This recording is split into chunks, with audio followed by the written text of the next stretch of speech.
Bonjour, nous enregistrons cette autre vidéo pour évoluer avec la partie 3 de l'analyse de notre balance comptable à 6 colonnes. Donc d'entrée de jeu, nous allons présenter ce que nous avons fait jusqu'ici. Et dans la première vidéo, nous avons présenté la structure de la balance, notamment les soldes initiaux, les mouvements de l'exercice et les mouvements finaux. Dans les soldes, chaque fois en débit, crédit, nous avons présenté les comptes de la classe 1, les comptes de capitaux, les comptes de la classe 2, les immobilisations et les amortissements que voici. Nous avons présenté dans la vidéo 2 les comptes du tiers. Nous avons également présenté la classe 3, notamment les stocks et les variations de stock. Nous avons présenté dans la vidéo 2, qui était la plus dense en termes de contenu, les comptes liés aux impôts et aux charges sociales, notamment bref, nous avons d'abord présenté les fournisseurs, les clients et le personnel. Ensuite, nous avons présenté les comptes du CNPS 43 et ensuite le compte 44 impôts. Et nous allons maintenant évoluer avec le compte 46 que vous allez voir. Le compte, quand on parle du compte 46, on fait allusion au compte associé. Donc très rapidement, nous allons travailler dessus. Rappelons que le compte associé généralement comporte le compte courant, qui est le compte parfois du directeur général, ou le PCA, où il passe ses opérations privées, bref, des opérations financières avec l'entreprise. Donc ça va se comporter exactement comme un compte tiers qui peut être soit débiteur, soit créditeur, suivant que l'entreprise doit au PCA ou alors que le PCA doit à l'entreprise. Donc très rapidement, nous évoluons avec le compte 46 que voici. Dans le cas d'espèce, nous avons deux comptes 46 associés et le compte 46 de compte courant associé. Bon, pour le cas d'espèce, le compte associé, nous avons des créances associées à des dettes aux associés à hauteur de 2 897 318 francs. Dans le compte courant du PCA, je vous rappelle que le PCA a la possibilité d'injecter de l'argent dans l'entreprise, comme parfois il retire de l'argent dans l'entreprise, et ces mouvements sont faits avec son compte courant associé. Et parfois il peut prendre les prêts dans des tontines, bref, en gagner peut-être des tontines et venir balancer dans l'entreprise, injecter dans l'entreprise à travers ce compte là. Et en début d'exercice, nous avions un solde créditeur de 14 500 de 114 58 093 francs en cours d'exercice. Voilà les mouvements qu'il y a eu au débit et au crédit, et nous soldons notre balance avec un compte associé à hauteur de 88 42 196 francs. 196 francs. Donc voilà ce qu'il y a à dire concernant le compte associé. Ça va un peu fonctionner comme un compte fournisseur ou client, sauf que là ce sont généralement les associés de l'entreprise. Et bon, parfois on utilise ces comptes là pour faire des manœuvres. Et généralement, en fin d'exercice, on va parfois demander une convention de compte courant, parce que généralement l'agent est soit en banque, soit dans l'entreprise. Donc voilà, et l'intermédiaire maintenant c'est le PCA. Donc parfois il y a des conventions de compte, parfois ce sont des comptes bloqués, et ainsi de suite. Et à la suite, nous avons nos comptes d'attente. Les comptes d'attente sont généralement les comptes qui doivent être soldés en fin d'exercice, mais il y a des cas, notamment le compte 47, notre compte d'attente salarié, et pour le cas d'espèce, ça a été bien et bien soldé. Rappelons que lors de l'enregistrement des charges du personnel, On peut faire le règlement comme nous l'avons montré précédemment. On peut faire le règlement directement avec un compte de trésorerie ou alors on peut faire le règlement avec un compte d'attente. Bon, je reviens très rapidement sur notre journal de trésorerie que voici. Voici les opérations de débit, les charges, les opérations de crédit, le compte personnel et les comptes d'impôt CMPS. Et enfin, on fait le règlement. On doit régler ces comptes-ci.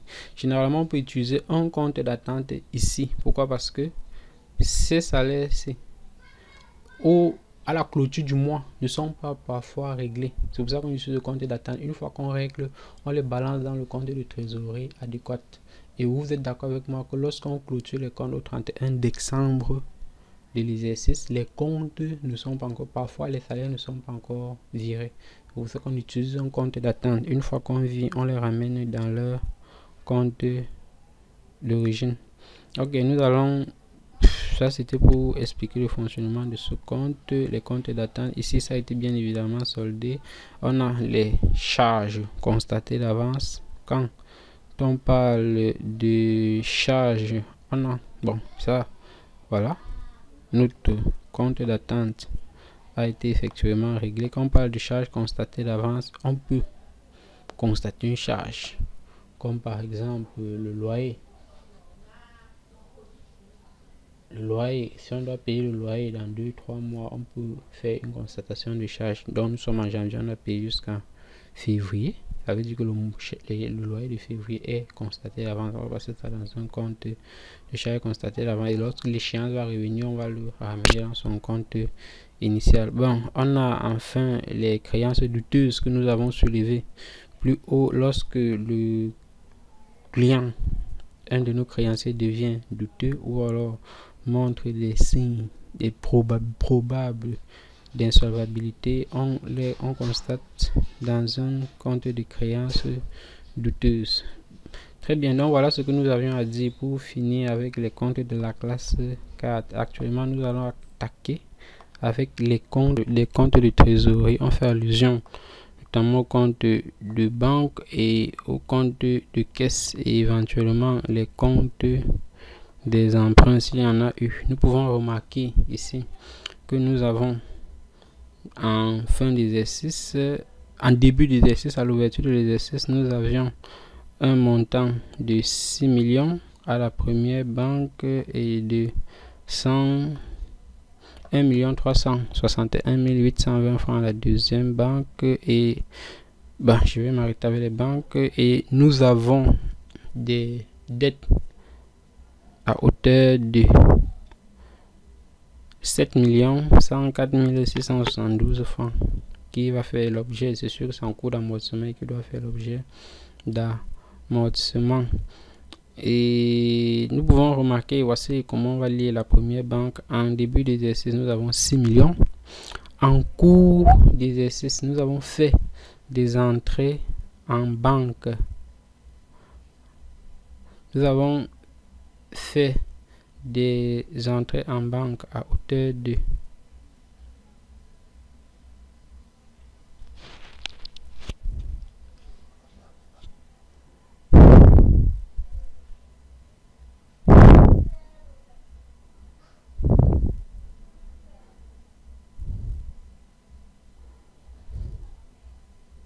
1, 2 et 3. Ok, nous allons aborder, une fois que nous avons fini avec la présentation des comptes de la classe 6, nous allons de la classe 4, nous allons passer à la classe 5. Quand on parle de la classe 5, on fait allusion au compte de trésorerie, notamment la banque, que voici le compte 52 et le compte caisse. Bon, et éventuellement des crédits, des emprunts que l'entreprise a surpris. Bon, dans notre cas d'espèce, nous avons des banques locales. Nous sommes au Cameroun, notamment la Freeland First Bank, la SGBC, qui est une banque internationale bien connue, et la BGFI Bank sont les banques avec qui notre entreprise traite. Et nous pouvons remarquer, voyons comment on va lire. En début d'exercice, nous avons à Freeland 6 108 415 francs et à la SGBC 1 133 681 1 161 820 francs. Bon, à la BGFI, nous n'avons pas d'opération. Bon, probablement, peut-être on n'avait pas encore commencé à traiter avec la BGFI.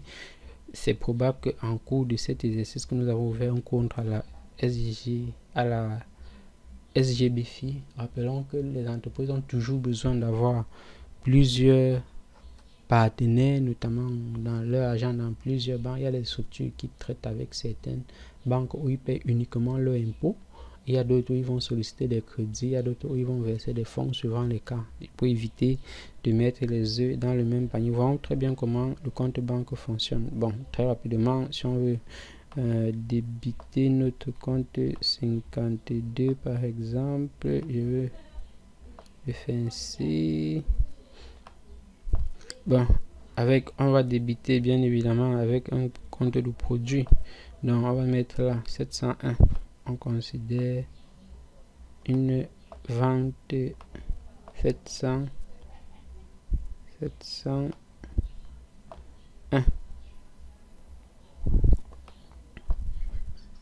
701.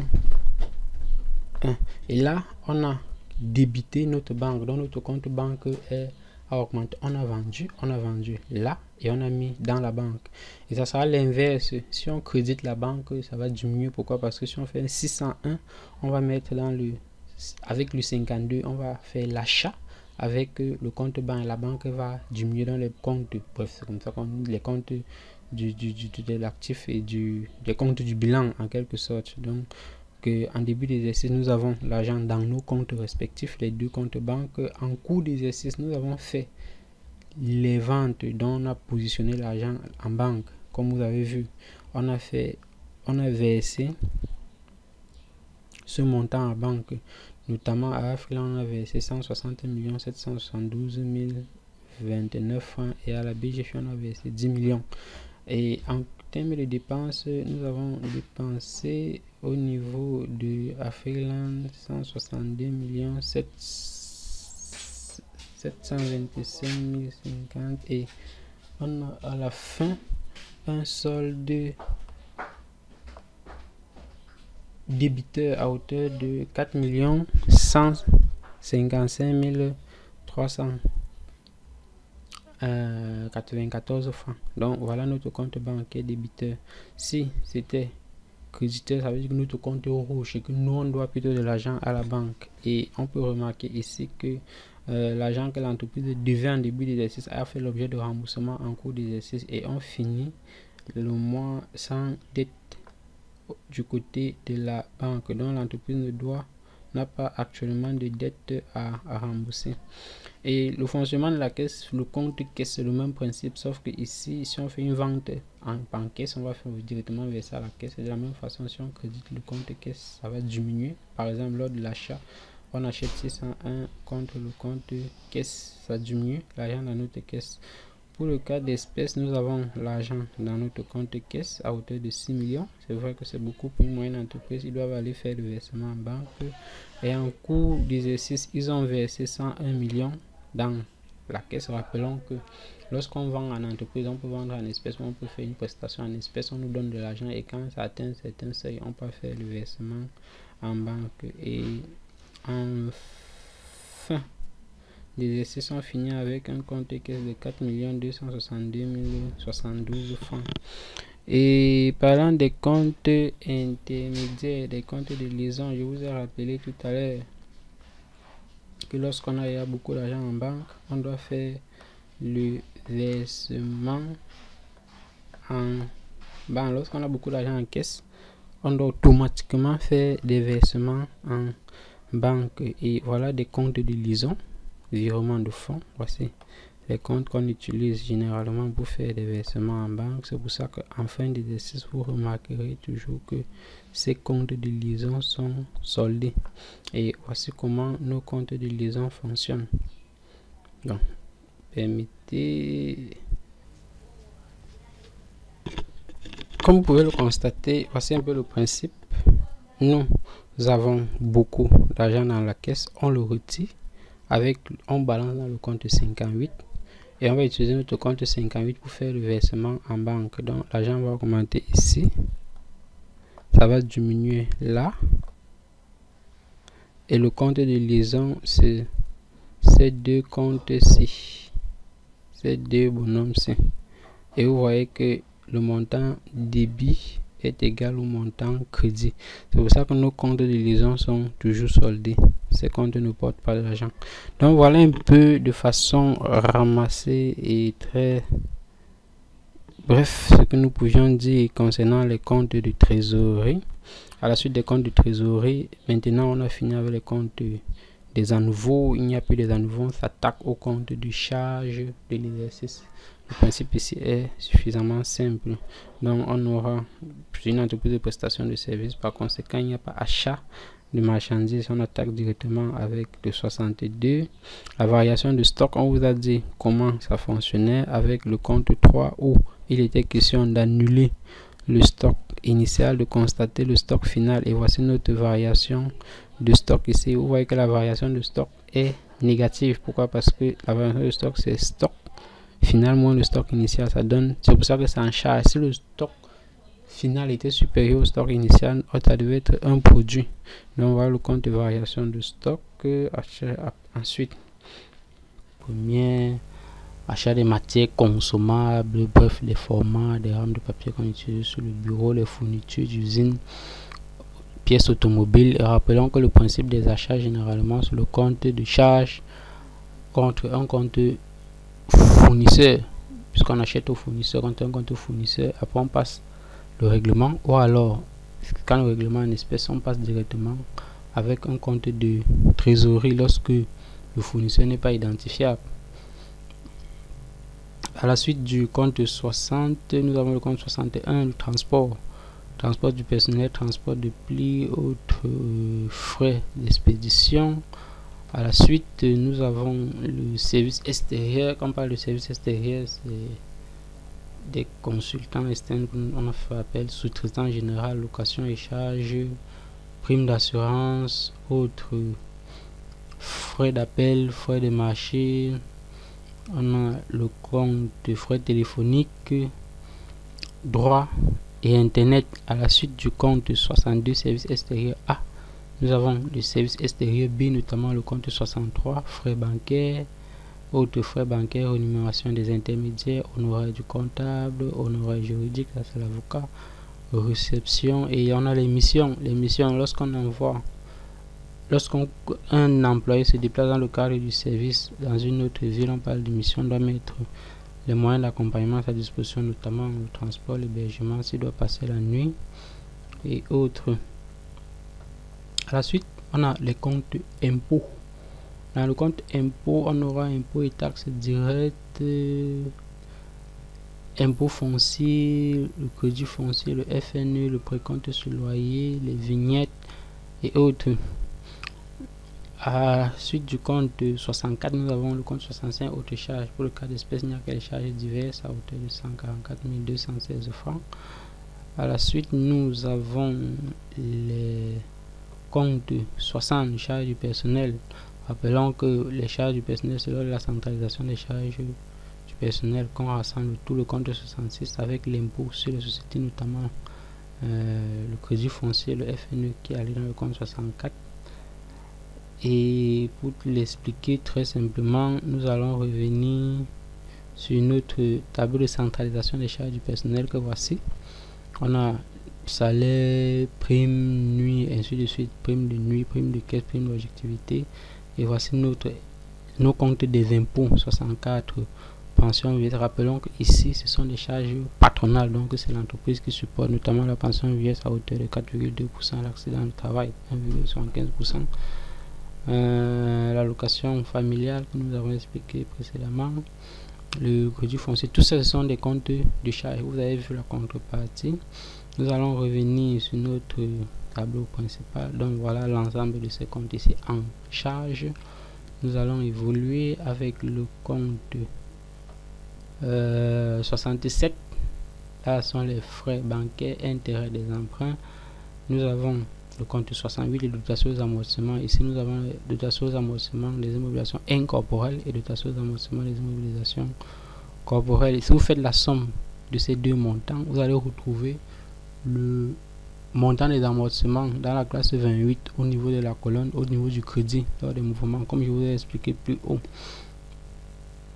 Pourquoi? Parce que chaque compte de charge a sa correspondance dans le compte du bilan, ainsi de suite. C'est pour ça que je voulais expliquer plus tard, on a le même résultat à la fin. Et après nos comptes de charge, nous attaquons avec les comptes de produits. Généralement, au niveau des produits, il n'y a pas beaucoup de produits. Bref, les produits ne sont pas généralement aussi importants que les charges.